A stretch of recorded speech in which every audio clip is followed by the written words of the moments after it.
Bismillahirrahmanirrahim. Baik, di sini saya akan menjelaskan tentang metode diskusi. Nah, dari metode diskusi itu kan ada dua kata, yaitu metode dan diskusi. Yang pertama yaitu metode. Pengertian dari metode sendiri adalah suatu cara untuk memudahkan sebuah pekerjaan. Nah, sedangkan kalau diskusi secara umum itu adalah aktivitas dari sekelompok siswa yang dimana berbicara saling bertukar pikiran yang berguna untuk memecahkan sebuah persoalan atau permasalahan.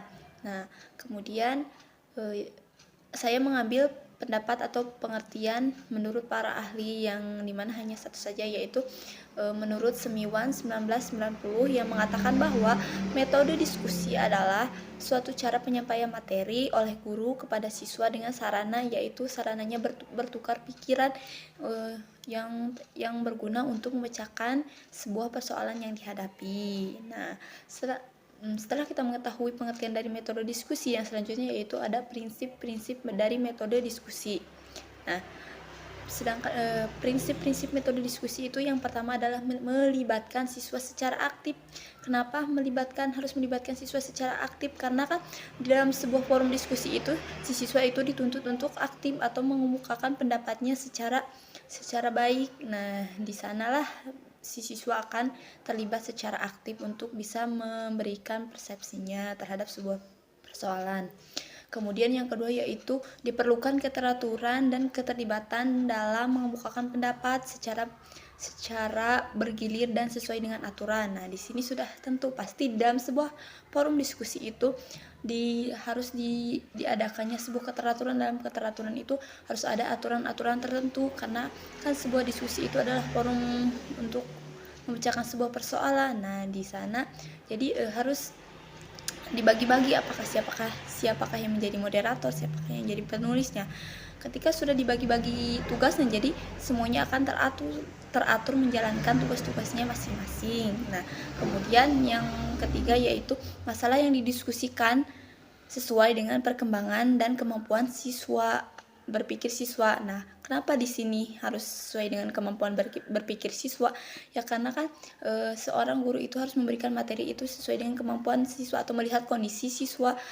Contohnya kita memberikan sebuah permasalahan yang untuk didiskusikan siswa. Jadi si permasalahan tersebut itu jangan keluar dari materi yang telah kita sampaikan. Nah, di sanalah akan terciptanya keterampilan dan perkembangan yang sesuai dengan cara berpikir siswa. Nah, yang selanjutnya yaitu guru mendorong siswa yang kurang aktif untuk melakukan dan mengeluarkan pendapatnya. Nah, di sini selain guru berperan sebagai moderator atau pemberi sebuah permasalahan, si guru juga harus bisa mendorong atau memotivasi siswanya untuk bisa mengemukakan pendapatnya agar terciptanya sebuah diskusi yang ideal. Nah, kemudian yang terakhir yaitu siswa diharapkan atau dibiasakan untuk menghargai pendapat orang lain dalam menyetujui atau menyanggah sebuah pendapat. Nah, di sini sudah jelaskan bahwa diskusi itu tempatnya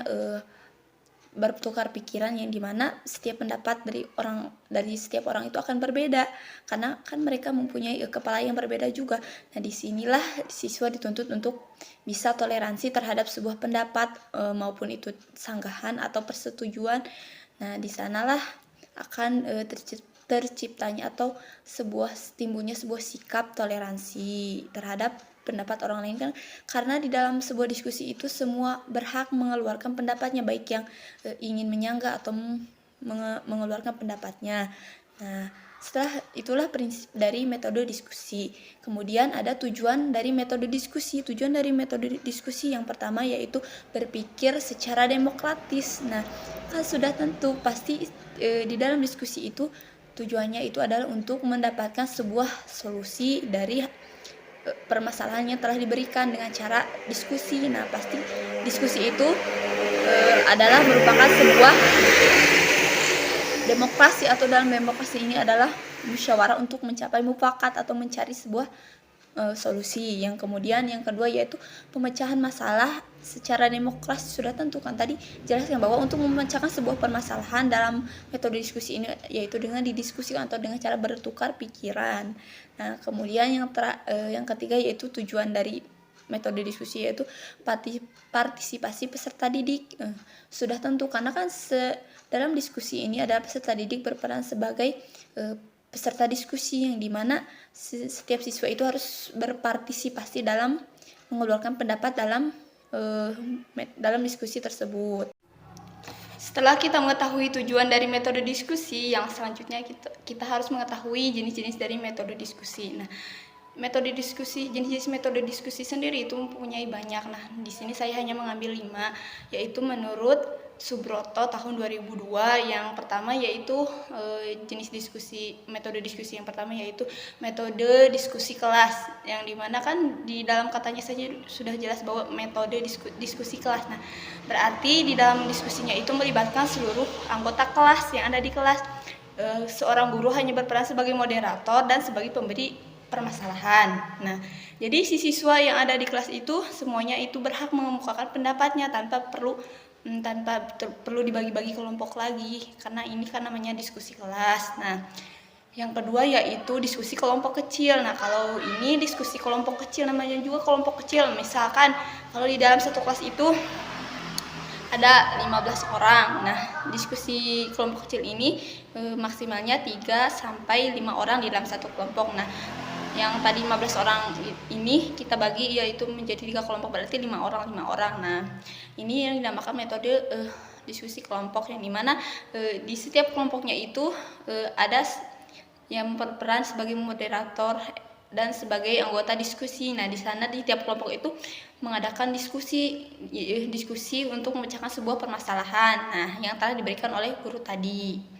Kemudian yang ketiga yaitu diskusi simposium. Nah, diskusi simposium ini cakupannya itu lebih luas, maksudnya di dalam metode diskusi ini jadi misalnya kita diberikan sebuah permasalahan. Nah, si permasalahan itu dipecahkan berdasarkan sudut pandang masing-masing, atau dilihat dari berbagai sudut pandang, tidak hanya dari satu sisi. Jadi setiap peserta didik pasti kan mempunyai sudut pandang yang berbeda atau kemampuan yang berbeda. Nah, di dalam metode diskusi simposium ini jadi memberikan kebebasan kepada si yang anggota diskusinya untuk mengemukakan pendapatnya sesuai pandangannya sendiri dan sesuai dengan kemampuannya sendiri. Nah, kemudian kalau diskusi yang selanjutnya yang keempat itu diskusi panel. Nah, diskusi panel ini biasanya beranggotakan 4 sampai 5 orang, yang dimana 4 sampai 5 orang ini, jadi misalkan di kelas itu ada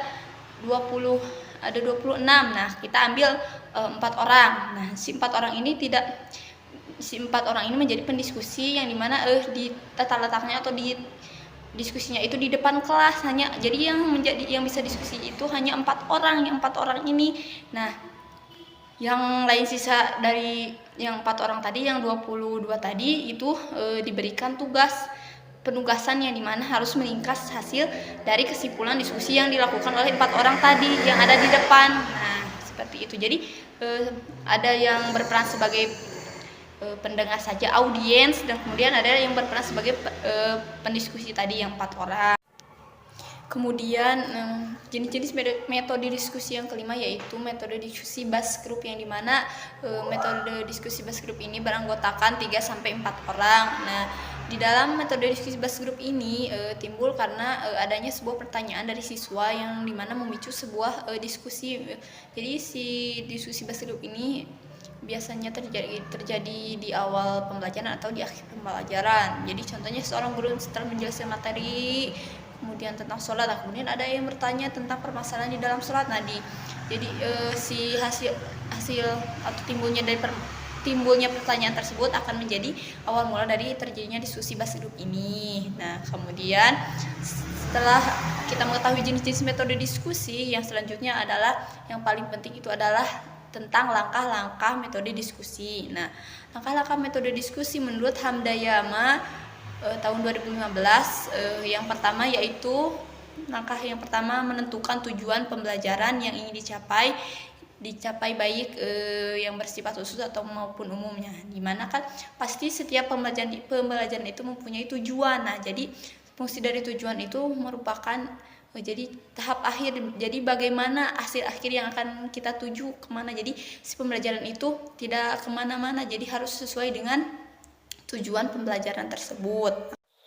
Langkah yang kedua yaitu menentukan jenis diskusi yang tepat sesuai dengan tujuan pembelajaran. Nah, tadi kan kita sudah menentukan misalnya tujuan pembelajaran itu siswa memahami apa nih.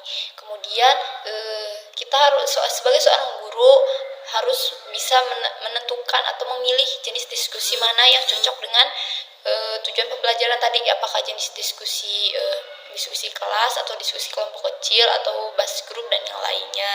Nah, kemudian setelah itu langkah ketiga yaitu menetapkan masalah yang akan didiskusikan oleh siswa. Jadi seorang guru kan berperan sebagai pemberi masalah atau bisa juga sebagai moderator. Nah, jadi guru itu harus bisa menyiapkan sebuah permasalahan yang sesuai dengan tujuan pembelajaran tadi. Jadi siswa itu akan mampu memberikan solusi sesuai dengan materi yang telah dijelaskan. Nah, kemudian langkah yang terakhir yaitu mempersiapkan segala sesuatu yang berhubungan dengan teknis pelaksanaan dari metode diskusi. Contohnya seperti jika sebagai pendiskusi, jadi kita harus menyiapkan sebuah pulpen atau ruang kelas dan yang lainnya untuk mendukung proses diskusi tersebut. Nah, kemudian yang selanjutnya itu setelah mengetahui langkah-langkah diskusi, adapun kelebihan dan kekurangan dari metode diskusi ini. Yang pertama yaitu kelebihan dari metode diskusi adalah yang pertama siswa atau suasana kelas lebih aktif atau lebih hidup lagi. Karena kenapa kan diskusi ini melibatkan jadi seluruh individu kelas. Nah, jadi si kelas itu tidak membosankan, jadi kan hidup penuh dengan persepsi pendapat yang bertukar pikiran tadi gitu. Kemudian yang kedua yaitu dapat menaikkan prestasi kepribadian siswa individu. Contohnya adalah sikap toleransi, saling menghargai, pokoknya. Jadi kan di dalam diskusi itu kita dituntut untuk menghargai pendapat orang lain. Nah, di sana akan timbulnya kepribadian. Nah, kemudian yang selanjutnya yaitu kesimpulan diskusi mudah dipahami. Kenapa mudah dipahami? Karena kan tadi hasil diskusi itu mencakup seluruh pemikiran dari anggota diskusi. Jadi si diskusi itu semua anggotanya terlibat. Jadi si pendiskusi itu paham atau semua yang mendengarkan itu paham apa hasil dari diskusi tadi. Kemudian yang selanjutnya yaitu adanya kesadaran dalam mengikuti dan mematuhi aturan yang ada di dalam diskusi. Sudah jelas kan, jadi di dalam diskusi tadi kan ada aturan, kemudian ada tata tertibnya. Jadi si siswa atau anggota diskusi itu pasti mempunyai kesadaran tersendiri. Kita harus seperti apa nih penempatan diri kita di dalam diskusi ini. Kemudian yang selanjutnya yaitu membantu murid dalam mengambil keputusan yang lebih baik. Nah, sudah pasti kan misalnya kalau kita punya masalah nih didiskusikan dengan teman kan pasti mempunyai pencerahan atau mempunyai sebuah solusi yang lebih baik lagi dengan adanya diskusi. Nah, kemudian yang terakhir yaitu tidak terjebak dalam pemikiran individu yang terkadang sudah penuh dengan prasangka yang sempit. Maksudnya misalnya kita mempunyai masalah dan berpikir sendiri, ribet, bagaimana cara memecahkan permasalahan. Solusinya itu dengan bertukar pikiran atau berdiskusi agar mendapat pencerahan atau solusi dari teman ataupun dari anggota diskusi lain. Nah, adapun kekurangan dari diskusi ini adalah yang pertama adanya sebagian siswa yang berpartisipasi secara aktif atau ada yang cuek atau tidak bertanggung jawab terhadap hasil diskusinya. Misalnya di dalam sebuah kelompok nih, diskusi kelompok kecil nih, siswa yang pandai bicara atau yang aktif saja yang berbicara, sedangkan yang misalnya yang pendiam itu jarang berbicara, jadi tidak ikut berpartisipasi dalam mengeluarkan pendapat. Nah, kemudian yang kedua yaitu sulit meramalkan hasil yang ingin dicapai karena si metode diskusi ini memerlukan waktu yang cukup panjang. Jadi si hasil diskusi itu kan diperlukan sebuah pemikiran dari berbagai sudut kemudian disatukan menjadi sebuah solusi. Jadi diperlukan waktu yang panjang, tidak bisa menerka-nerka hanya dengan sebuah pendapat. Jadi harus berdasarkan kesimpulan dari seluruh pendapat. Nah, kemudian yang terakhir yaitu para siswa mengalami kesulitan mengeluarkan pendapat secara ilmiah dan sistematis. Karena kenapa mereka sulit? Mungkin karena bisa jadi karena ketegangan, atau karena grogi dan yang lainnya, ataupun karena misalnya ada desakan apa gitu, jangan bicara. Nah, mungkin di sana si pendapat mereka tidak tersampaikan secara luas, secara secara sistematis. Misalnya di dalam pikiran itu udah ada nih bagus idenya, pendapatnya mau mengeluarkan seperti ini, tapi ketika diucapkan itu akan sedikit berbeda jika mungkin ada faktor-faktor tadi yang grogi dan yang lainnya. Nah, mungkin sekian pemaparan di metode diskusi dari saya. Mohon maaf bila ada salah kata. Assalamualaikum warahmatullahi wabarakatuh.